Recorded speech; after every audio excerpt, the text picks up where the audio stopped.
예, 안녕하십니까. 여러분들의 백만장자입니다. 사랑합니다, 여러분. 제가 오늘 요 영상만큼은 여러분들에게 아주 재미있는 소식입니다. 꼭 전달을 해 드릴 수밖에 없는 영상, 꼭 아셔야 될 영상 내용이라고 단언합니다. 자, 일단 헤럴드 경제에서 나온 소식이고요.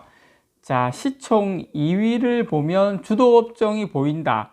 2위의 역사, 오늘 이 시간 여러분들하고 같이 2위의 역사를 보면서 주도업종이 어떻게 바뀌고 어떻게 흘러왔는지에 대해서 한번 알아보도록 하겠습니다. 다시 한번 말씀드리지만 역사는 뭐 한다? 반복한다. 또 완전히 100%는 아니지만 거의 반복한다 라는 거 여러분께 말씀을 드립니다.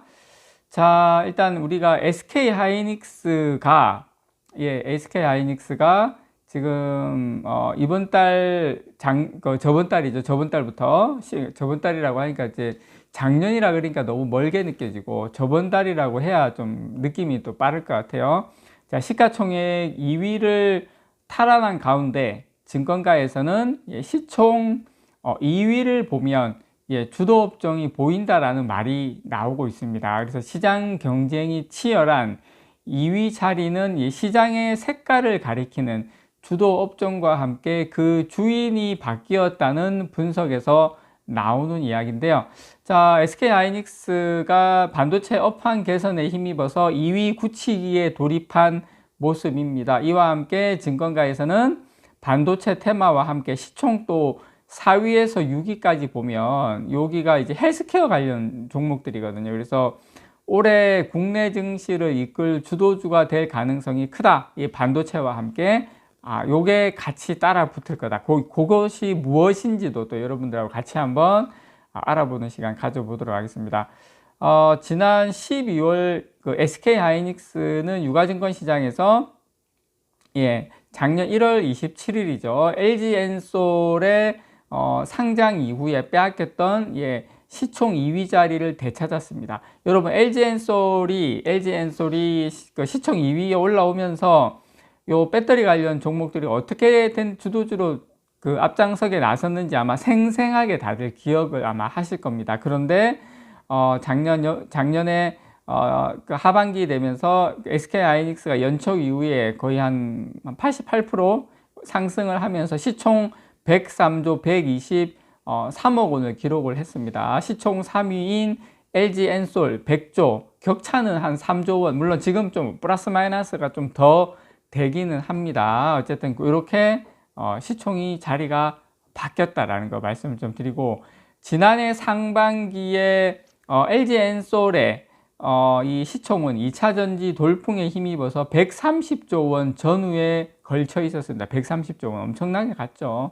한때는 여러분, 한때는 LG엔솔이 삼성전자도 뭐 넘어설 거다 뭐 그런 이야기도 있었어요. LG엔솔이 지금 생각해 보면은 조금 너무 앞서갔다 그렇게 생각을 할 수가 있는데 그 당시에는 그랬습니다. 그래서 지난해 7월까지만 해도 여러분 SK하이닉스의 시총 격차가 거의 한 53조 원을 넘어서기도 했습니다. LG엔솔하고 SK하이닉스하고 했지만 현재는 완전히 역전된 상태입니다. 그래서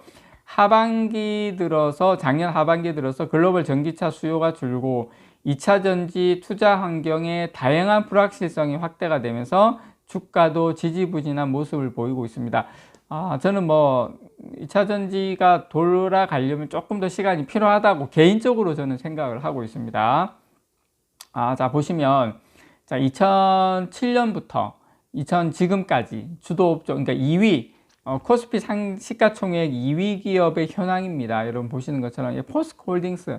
한때 진짜 이 중국의 어떤 산업이 고도 성장하면서 포스코 관련해가지고 현대차도 마찬가지지만 그때 중국 경제 성장 수혜와 함께 철강 시장이 상당히 떴었죠. 이때 기억하실지는 모르겠지만 그때 시총 비중이 거의 6%까지 갔어요. 삼성전자가 20%니까 엄청나게 갔죠. 그러면 현대차, SK하이닉스 뭐 쭉쭉쭉 갔는데 이 주력 산업이 바뀔 때마다 시총 2위도 변화했습니다. 시총 2위는 산업 지형의 변화에 따라서 대략 한 4년에서 5년 단위로 바뀌어 왔습니다. 4년에서 5년 단위로 보시는 것처럼.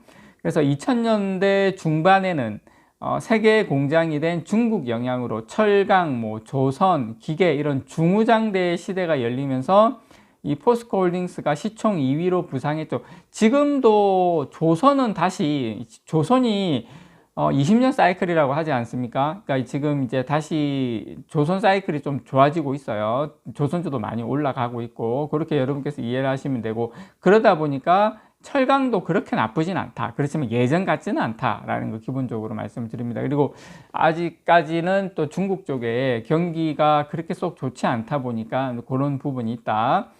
당시 이제 포스코홀딩스가 국내 증시에서 차지한 비중은 3.5%에서 6.2%까지 커지기도 했어요. 또 이제 GM하고 클라이슬러가 당시에 이제 파산 보호 신청을 하면서 이른바 이제 빅3 체제가 몰락하면서 2011년부터는 국내 자동차 산업이 꽃을 피우기 시작을 했습니다. 그때 막 이것저것 몰락을 하면서 또 현대차가 올라오기 시작했는데 요때 또 현대차가 이제 미국 쪽에 상당히 공격적으로 막 이렇게 했어요. 그때 도요타가 조금 이제 조금 이제 약한 틈을 타서 현대차가 막 공장 짓고 막 이렇게 하면서 점유율이 이때 급속하게 올라갔습니다. 현대차의 시절이었죠. 이때 2011년 3월부터 2015년 5월까지 시총 2위를 지키다가 SK 하이닉스의 자리를 내줬죠. 그래서 2010년대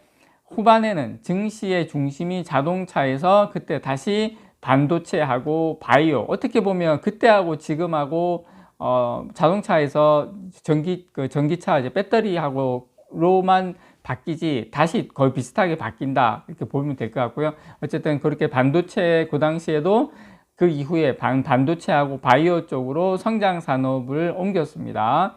자, 2015년 당시에 SK 하이닉스는 3년 연속 최대 이익을 갈아치우면서 시총 2위를 깨찼는데요. 저는 요때의 모습이 지금 우리에게 나타나는 모습이지 않을까 개인적으로 좀 기대를 합니다. 어디까지나 개인적이긴 하지만 그의 SK 하이닉스와 한국전력, 현대차가 2위를 놓고 각축전을 벌였어요. 지금 이제 LG 엔솔처럼 각축전을 벌여오다가 2016년도에 반도체 빅사이클을 맞으면서 SK 하이닉스가 시총 2위 입지를 완전히 굳혔죠. 아마 올해 내년이 그렇게 되지 않을까 저는 생각을 합니다. 그래서 2020년대를 전후해서 전기차 시장이 성장 동력으로 부상을 했죠. 이게 이제 2022년 1월 27일 날 여러분 보시는 것처럼 다 아시는 것처럼 이건 이제 기억 속에 생생하게 남아 있으시겠죠. LG 엔솔이 상장을 하면서 시총 2위를 차지를 했습니다. 하지만 지난해 하반기 들어서 SK 하이닉스 주가가 반등세를 보이면서 이제 다시 반도체로 넘어왔죠. 국내 반도체 기업이 특히 HBM 시장에서 견조할 것이다 라는 기대감이 주가에 반영된 것으로 보입니다. 자, 우리 4위에서 6위까지 잠깐 제가 좀 말씀을 드리면 4위에서 6위의 테마 반도체 어떤 다음 주도, 그러니까 전문가들은 시총 2위는 곧 주식시장 색깔을 변화시키는 주도 업종이라고 분석을 하고, 자, 해당 업종의 밸류에이션에 속한 기업들의 주가도 덩달아 뛸 뿐만 아니라 신규 기업의 상장으로도 이어진다. 반도체라든지 이런 쪽에 신규 기업도 상장도 하고 뭐 다 좋다 이렇게 생각을 하는 거예요. 그래서 그렇게 보고 있는데 이와 함께 4위에서 6위 종목 간의 경쟁도 주목할 만하다는 이야기입니다. 4위에서 6위. 자, 시총 2위가 이끄는 테마 다음의 주도 업종을 가늠해 볼 수 있는 분석이다. 그래서 시가총액 4위에서 6위를 알면, 자, 다음 주도 업종은 요거에 낼 수 있다. 그 이야기입니다. 그래서 증권가에서는 금리나 기대감에 힘입어서 헬스케어, 지금 바이오주의 영향력이 커질 것이다라는 전망이 많습니다. 특히 여러분, 삼성 바이오로직스가 4위 자리를 굳건히 지금 지키고 있는 가운데, 지금 합병을, 그런 상태에서 1월 12일 날, 자, 합병, 셀트리온이 재상장을 하면 5위에서 6위권으로 올라올 가능성이 큽니다. 그래서 지금 삼바하고 삼성 바이오로직스하고 셀트리온이 이렇게 뭔가 분위기가 좀 심상치 않다. 이것도 여러분들께 좀 말씀을 드립니다. 그래서 내년에 주식 상반기, 올해 상반기 주식 시장하고 올 하반기로 넘어가면서 반도체 그리고 바이오 요쪽이 아마 주도주가 되지 않을까 개인적으로 여러분들께 한번 말씀을 드려봤습니다. 이상 여러분들의 백만장자였습니다. 사랑합니다, 여러분.